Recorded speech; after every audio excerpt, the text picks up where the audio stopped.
नमस्कार, आपका बहुत बहुत स्वागत है। मैं हूं आपके साथ वर्षा शर्मा और रुक करेंगे उत्तर प्रदेश की खबरों की ओर। सहारनपुर जनमंच पर पहुंचे उत्तर प्रदेश के मुख्यमंत्री योगी आदित्यनाथ ने रुपए की लागत से तैयार की गई 15 विकास परियोजनाओं का उद्घाटन और शिलान्यास किया। इस दौरान उन्होंने तमाम परियोजनाओं के लाभार्थियों को लाभ दिया और इसके साथ ही बता दें कि प्रमाण पत्र भी वितरित किए और कई परियोजनाओं का शिलान्यास किया। लाभार्थियों को प्रमाण पत्र वितरित किए और उत्तर प्रदेश के मुख्यमंत्री योगी आदित्यनाथ ने मंच से संबोधन में कहा कि उनका सहारनपुर आगमन केवल एक कार्यक्रम नहीं है, बल्कि प्रदेशवासियों को और सहारनपुर और मुजफ्फरनगर जैसे तमाम जिलों को प्रमुख विकास परियोजनाओं की सौगात देना है। लाभार्थियों को प्रमाण पत्र भी उन्होंने वितरित किए। इसके साथ ही बता दें कि उत्तर प्रदेश के मुख्यमंत्री योगी आदित्यनाथ ने सीएम योगी आदित्यनाथ का सहारनपुर दौरा है, जहां तमाम व्यवस्था की गई और इसके साथ ही बता दें कि विकास की दिशा में गंभीर समीक्षा और मार्गदर्शन का अवसर भी है। और इसके साथ ही बता दें कि लाभार्थियों को प्रमाण पत्र भी वितरित किए गए, जहां सीएम योगी आदित्यनाथ सहारनपुर के दौरे पर रहे और कई परियोजनाओं का शिलान्यास और लोकार्पण किया गया। आगे उन्होंने क्या कुछ कहा, आइए आपको सुनवाते हैं।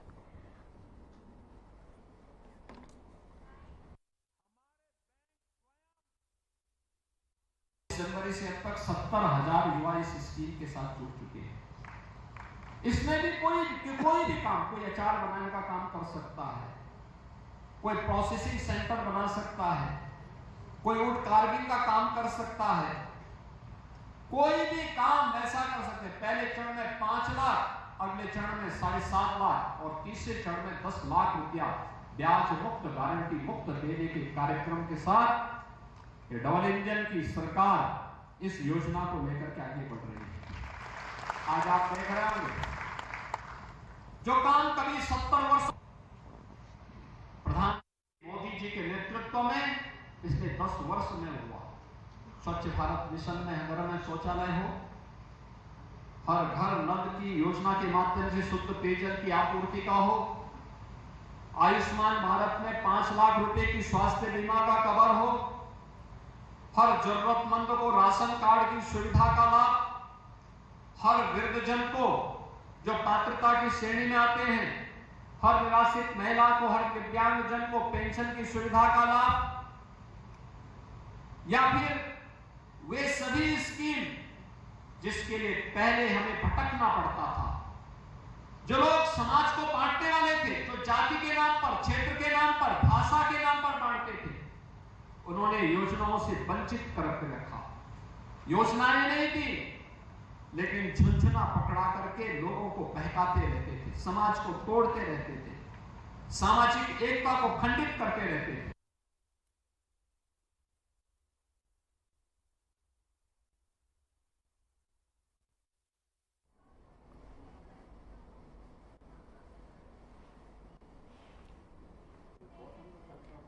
खबर सहारनपुर से है, जहां यूपी के मुख्यमंत्री योगी आदित्यनाथ सहारनपुर मंडल पहुंचे, जहां उन्होंने क्षेत्र विकास कार्य और कानून व्यवस्था की समीक्षा को लेकर सांसदों, एमएलसी, विधायक और अन्य जनप्रतिनिधियों के साथ बैठक की।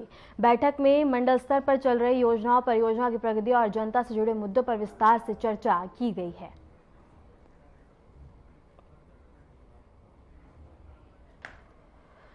सहारनपुर से एक खबर है, जहां बता दें कि विकास कार्यों पर मंडलीय समीक्षा बैठक का आयोजन किया गया और तमाम विकास योजनाओं को लेकर इस बैठक में चर्चा की गई। और इसके साथ ही बता दें कि क्षेत्र विकास कार्य और कानून व्यवस्था की समीक्षा को लेकर जनप्रतिनिधियों के साथ ये बैठक की गई और बैठक में मंडल स्तर पर चल रही योजनाओं, परियोजनाओं की प्रगति और जनता से जुड़े मुद्दों पर विस्तार से चर्चा की गई। सहारनपुर से ही खबर है, जहां कानून व्यवस्था पर सीएम योगी आदित्यनाथ सख्त नजर आए और समीक्षा बैठक का आयोजन किया गया। विकास कार्यों पर मंडलीय समीक्षा हुई, सीएम का विकास पर फोकस, जिसके चलते बता दें कि बैठक में तमाम मुद्दों को लेकर और विकास कार्यों को लेकर, विकास योजनाओं को लेकर मंथन और इसके साथ ही बता दें कि जरूरी दिशा निर्देश भी दिए गए। कानून व्यवस्था पर सीएम योगी आदित्यनाथ सख्त नजर आए, सीएम का विकास पर फोकस, जिसके चलते बता दें कि इस बैठक का आयोजन किया गया।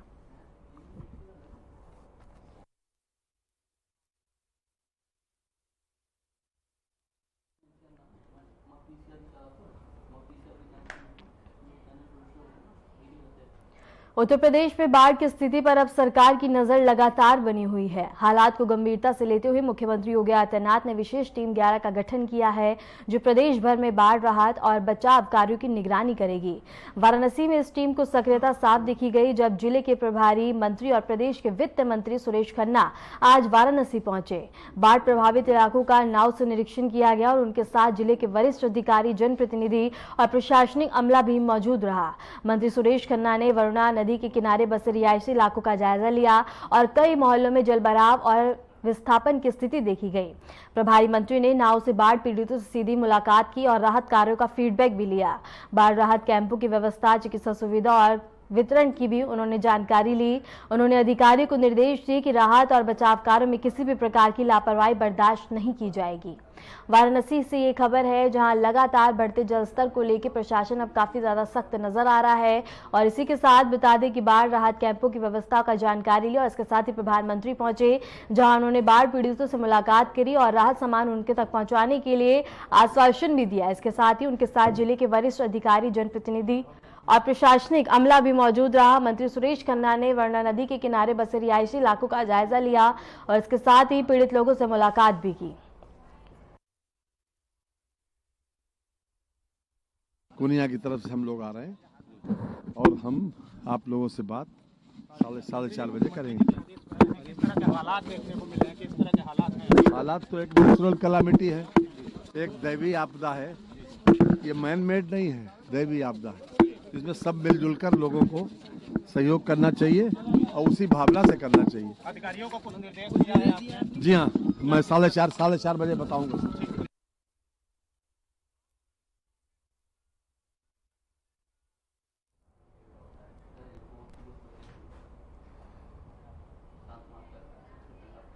उत्तर प्रदेश की राजनीति में पंचायत चुनाव की आहट के साथ ही हलचल तेज हो गई है और इस सियासी रण का शंखनाद भी किया गया है। भारतीय सुहेलदेव समाज पार्टी ने कुशीनगर से पार्टी ने अपनी रणनीति के पहले संकेत दे दिए हैं और इस बार तेवर बेहद तीखे हैं। और संगठन की समीक्षा बैठक में राष्ट्रीय प्रमुख महासचिव डॉक्टर अरविंद राजभर ने न सिर्फ चुनावी बिगुल फूंका, बल्कि समाजवादी पार्टी और उसके प्रमुख अखिलेश यादव पर तीखा हमला बोला। डॉक्टर राजभर ने ऐलान किया कि सुबह सपे पंचायत चुनाव अकेले लड़ेंगे और युवाओं को खुलकर मैदान में उतारा जाएगा और पार्टी सड़क से सदन तक जनता के मुद्दों की लड़ाई लड़ेगी। लेकिन इस ऐलान से ज्यादा चर्चा उनके तीखे राजनीतिक तीरों की रही, जो सीधे अखिलेश यादव पर चले। पीडीए पाठशाला के डॉक्टर राजभर ने जनता को गुमराह करने वाली सियासत बताया। संसद में ऑपरेशन सिंदूर पर अखिलेश यादव की टिप्पणी को नेगेटिव राजनीति बताया और यहां तक कह डाला कि अगर कोई पाठशाला चलानी है तो उनमें रोहिणी आयोग, सामाजिक न्याय समिति और 27% आरक्षण पर बात होनी चाहिए, ना कि ए फॉर अखिलेश और डी फॉर डिंपल यादव सिखाना चाहिए।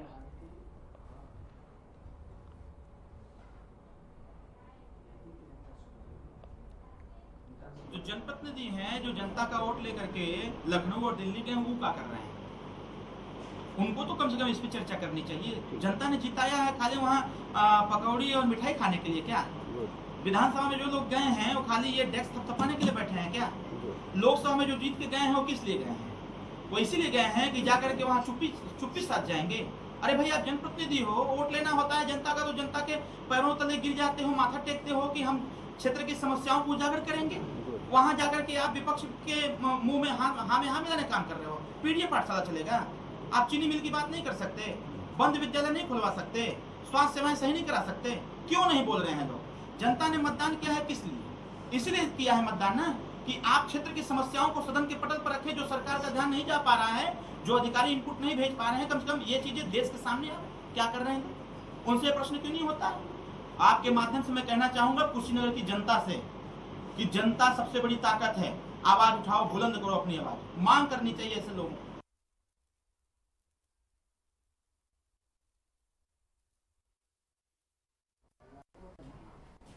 खबर श्रावस्ती से है, जहां गिलौला और सिरसिया ब्लॉकों में मनरेगा योजना में बड़ा फर्जीवाड़ा सामने आया है। बारिश के दौरान खेतों और तालाबों में फर्जी कार्य दिखाकर मजदूरों की उपस्थिति दर्ज की गई। ग्राम प्रधान, रोजगार सेवक और ग्राम विकास अधिकारी की मिलीभगत से लाखों रुपए पर फर्जी भुगतान किया गया।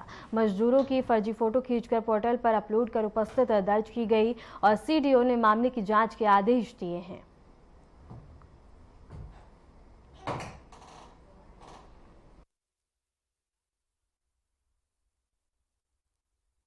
जी, जैसा कि अभी आपने बताया, ऐसा संज्ञान में आया है कि बारिश में कच्चे काम को किया गया है और जो कि नियम विरुद्ध यदि कुछ किया गया है, तो इसको संज्ञान में लेते हुए इसकी जाँच कराई जाएगी और यदि नियम के विरुद्ध कोई कार्रवाई हुई है, तो उनके खिलाफ भी कार्रवाई सुनिश्चित की जाएगी। धन्यवाद। सहारनपुर से एक हैरान कर देने वाली तस्वीर सामने आई है, जहां एक और मुख्यमंत्री योगी आदित्यनाथ शहर के दौरे पर हैं। वहां प्रशासनिक अमला पूरी तरह सुरक्षा इंतजामों में जुटा है, तो वहीं दूसरी ओर शहर की सड़कों पर खुलेआम कानून की धज्जियां उड़ती हुई नजर आई। बता दें कि लेबर कॉलोनी चौक पर एक मामूली सड़क हादसे ने कुछ ही देर में बवाल का रूप ले लिया। बाइक और टेम्पो सवार के बीच कासुनी खूनी संघर्ष में बदल गई और बीच सड़क पर लुलुहान इंसान पड़ा रहा और कानून नाम की चीज बता दें कि पूरी तरह से फेल होती हुई नजर आई।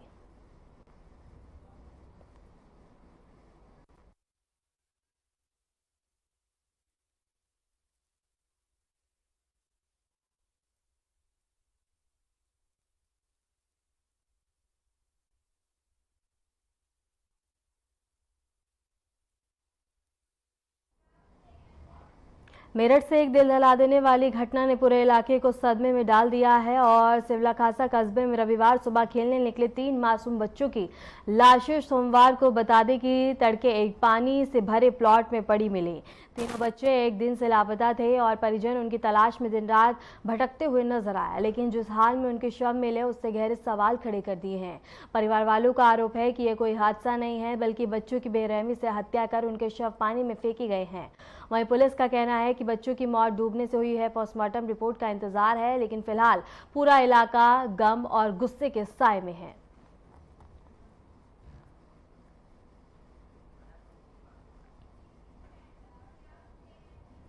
खबर कासगंज से है, जहां ग्राम महिला नगर में प्रतिनिधि मार्च से ले जा रहे एक युवक को ग्रामीणों ने पकड़ लिया। विश्व हिंदू परिषद और बजरंग दल के कार्यकर्ताओं ने युवक की पिटाई कर दी। मारपीट का वीडियो सोशल मीडिया पर वायरल हो गया है और उसके पास से लगभग 5 किलो सफेद मांस बरामद हुआ, जिससे वह थैले में भरकर ले जा रहा था। पुलिस ने युवक को हिरासत में लेकर पूछताछ शुरू कर दी है।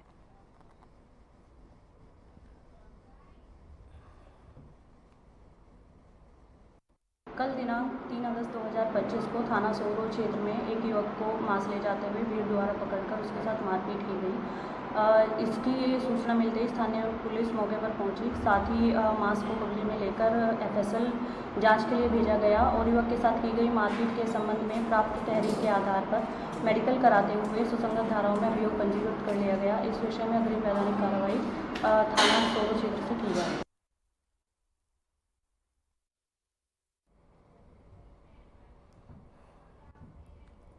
मेरठ से एक दिल दहला देने वाली घटना ने पूरे इलाके को सदमे में डाल दिया है। सिवल खासा कस्बे में रविवार सुबह खेलने निकले 3 मासूम बच्चों की लाशें सोमवार तड़के एक पानी से भरे प्लॉट में पड़ी हुई मिली। तीनों बच्चे एक दिन से लापता थे और परिजन उनकी तलाश में दिन रात भटकते रहे, जिससे बता दें कि उनके शव मिले हैं और गहरे सवाल भी अब खड़े होते हुए नजर आ रहे हैं। परिवार वालों का आरोप है कि यह कोई हादसा नहीं, बल्कि बच्चों की बेरहमी से हत्या कर उनके शव पानी में फेंके गए हैं। वहीं पुलिस का कहना है कि बच्चों की मौत डूबने से हुई है और पोस्टमार्टम रिपोर्ट का इंतजार है, लेकिन फिलहाल पूरा इलाका गम और गुस्से के साए में है।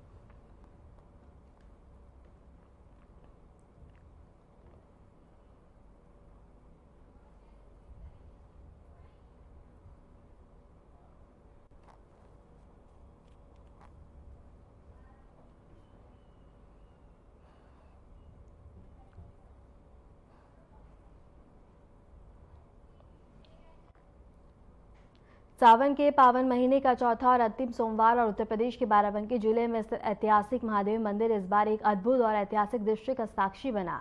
पहली बार इस प्राचीन शिवधाम पर हेलीकॉप्टर से पुष्प वर्षा की गई और यह भव्य आयोजन मुख्यमंत्री योगी आदित्यनाथ के निर्देश पर आयोजित हुआ और सावन के शिव भक्ति को कोई नई ऊंचाई देने वाला इस कार्यक्रम में प्रशासनिक अमला और श्रद्धालु दोनों ही पूरी भाव से शामिल हुए। ADM अरुण कुमार और ASP रितेश कुमार सिंह ने मंदिर पर पुष्प वर्षा की अगुवाई की। हैदरगढ़ विधायक दिनेश रावत, SDM राजेश विश्वकर्मा और बड़ी संख्या में भाजपा नेता और कार्यकर्ता इस आयोजन में मौजूद रहे।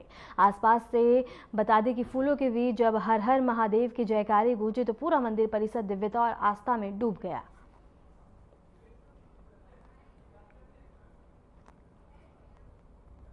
उत्तर प्रदेश के बाराबंकी जिले के औसानेश्वर शिव मंदिर पर आज जो है मुख्यमंत्री योगी आदित्यनाथ के निर्देशन में जो है बाराबंकी जिले के अपर जिलाधिकारी अरुण कुमार सिंह और अपर पुलिस अधीक्षक रितेश कुमार सिंह के द्वारा जो है हेलीकॉप्टर से पुष्प वर्षा करते नजर आए हैं। और साफ रूप से आपको बता दें कि यह जो है पहला ऐतिहासिक मौका था जब कांवड़ यात्रियों और श्रद्धालुओं पर जो है पुष्प वर्षा की गई। इस दौरान जो है हैदर के बीजेपी विधायक दिनेश रावत और हैदर एसडीएम राजेश विश्वकर्मा और बड़ी संख्या में आला अफसरों की मौजूदगी में तमाम भाजपा नेताओं का हुजूम भी देखने को मिला है। और साफ रूप से जो अभी कुछ दिन पहले भगदड़ के दौरान 2 की मौतें हुई थी और तमाम घायल हुए थे, उसके बाद ये पहला ऐसा मौका जो है सामने आया है जिसको लेकर चारों तरफ हर्ष की लहर दौड़ गई उत्तर प्रदेश के कई जिलों से।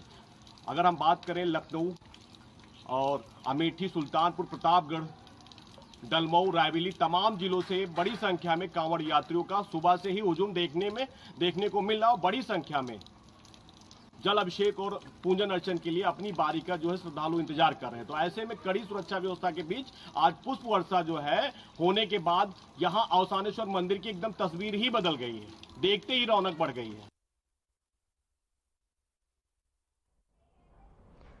रामनगरी अयोध्या के लिए एक और बड़ी सौगात देखने को मिली है, जहां बता दें कि इस ट्रेन को आगरा के ईदगाह जंक्शन से केंद्रीय मंत्री के हाथों हरी झंडी दिखाकर रवाना किया गया। इस नई ट्रेन सेवा से अयोध्या आने जाने वाले श्रद्धालु पर्यटकों और खासतौर पर राम मंदिर दर्शन की योजना बनाने वालों को बड़ा लाभ मिलेगा। और ट्रेन का अयोध्या में करीब 3 घंटे का स्टॉप रखा गया है ताकि यात्री उतरकर प्रभु श्री राम के दर्शन कर सकें और उसी ट्रेन से लौट के भी सकें।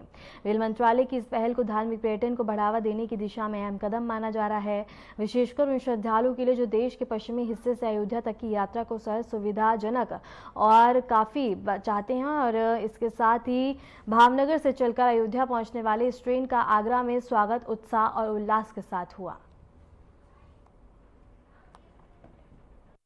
अयोध्या जाने वालों के लिए ट्रेन तो अच्छी है। अयोध्या जा रहे हैं आप लोग? हाँ। काय के लिए जा रहे हैं? रामलला के दर्शन के लिए। इस ट्रेन से फायदा मिलेगा? वो ट्रेन को फायदा तो बहुत मिलेगा। रोज चलनी चाहिए। हाँ तो अच्छा होगा। कितना फायदा मिलेगा रोज चलेगी तो? रोज चलेगी तो सबका टाइम होगा, ऐसा सब आएगा, वो टाइम हमरो को पैसेंजर को निकालना पड़ेगा।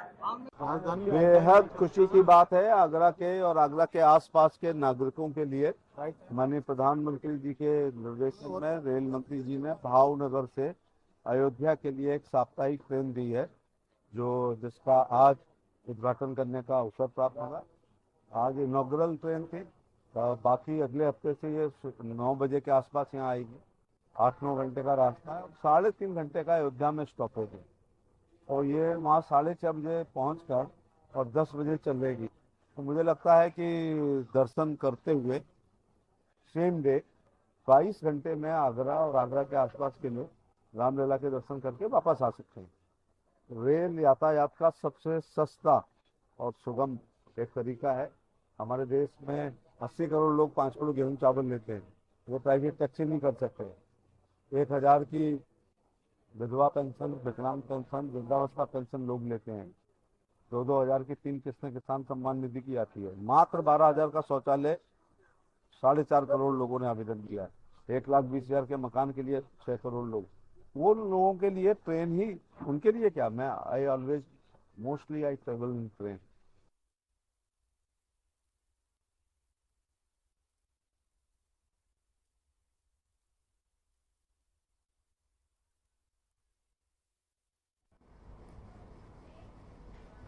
फिलहाल के लिए उत्तर प्रदेश की खबरों में इतना ही। नमस्कार।